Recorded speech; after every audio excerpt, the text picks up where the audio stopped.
बहुत समय पहले की बात है। चंदनपुर का राजा बड़ा प्रतापी था। दूर दूर तक उसकी समृद्धि की चर्चाएं होती थी। उसके महल में हर एक सुख सुविधा की वस्तु उपलब्ध थी, पर फिर भी अंदर से उसका मन अशांत रहता था। बहुत से विद्वानों से मिला, किसी से कोई हल प्राप्त नहीं हुआ। उसे शांति नहीं मिली। एक दिन भेष बदलकर राजा अपने राज्य की सैर पर निकला। घूमते घूमते वह एक खेत के निकट से गुजरा। तभी उसकी नजर एक किसान पर पड़ी। किसान ने फटे पुराने वस्त्र धारण कर रखे थे और वह पेड़ की छांव में बैठकर भोजन कर रहा था। किसान के वस्त्र देख राजा के मन में आया कि वह किसान को कुछ स्वर्ण मुद्राएं दे दे, ताकि उसके जीवन में कुछ खुशियां आ पाए। राजा किसान के सम्मुख जाकर बोला, मैं एक राहगीर हूँ। मुझे तुम्हारे खेत पर ये 4 स्वर्ण मुद्राएं गिरी मिली। चूंकि यह खेत तुम्हारा है, इसलिए ये मुद्राएं तुम ही रख लो। किसान, ना ना सेठ जी, ये मुद्राएं मेरी नहीं है, इसे आप ही रखें या किसी और को दान कर दें। मुझे इनकी कोई आवश्यकता नहीं। किसान की यह प्रतिक्रिया राजा को बड़ी अजीब लगी।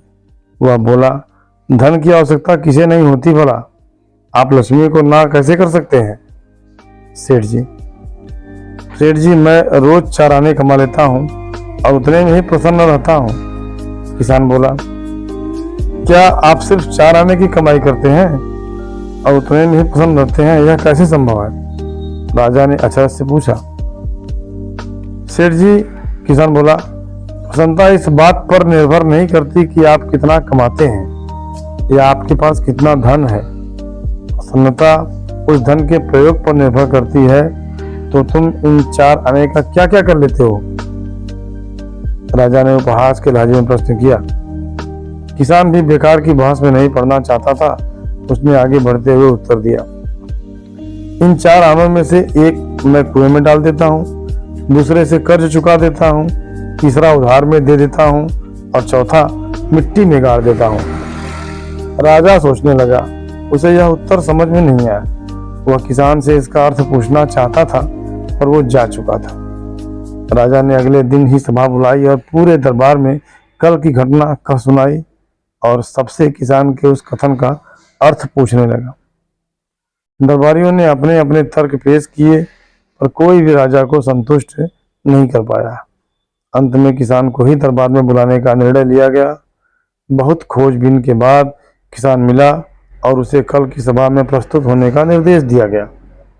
राजा ने किसान को उस दिन अपने भेष बदलकर भ्रमण करने की बारे में बताया और सम्मान पूर्वक दरबार में बैठाया।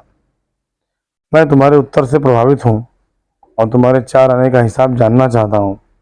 बताओ, तुम अपने कमाए 4 आने किस तरह खर्च करते हो, जो तुम इतना प्रसन्न और संतुष्ट रह पाते हो? राजा ने प्रश्न किया। तो किसान बोला, हुजूर, जैसा कि मैंने बताया था, मैं 1 आना कुएं में डाल देता हूँ, यानी अपने परिवार के भरण पोषण में लगा देता हूँ। दूसरे से मैं कर्ज चुकाता हूँ, यानी इसे मैं अपने वृद्ध माँ बाप की सेवा में लगा देता हूँ। तीसरा मैं उधार दे देता हूँ, यानी अपने बच्चों की शिक्षा दीक्षा में लगा देता हूँ।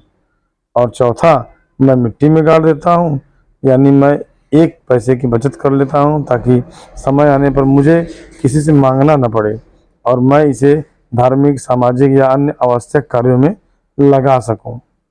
राजा को अब किसान की बात समझ आ चुकी थी। राजा की समस्या का समाधान हो चुका था।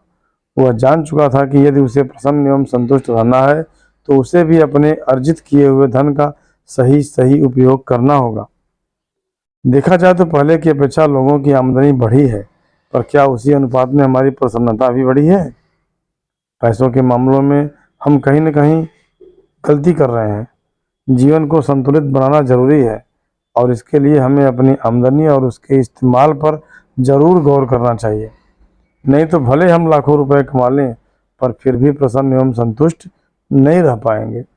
दोस्तों, यदि कहानी पसंद आई हो तो चैनल को लाइक एवं सब्सक्राइब जरूर करें और किसी प्रकार का यदि सुझाव हो तो कमेंट बॉक्स में ज़रूर लिखें। मिलते हैं अगली कहानी में। तब तक के लिए आप अपना ख्याल रखें।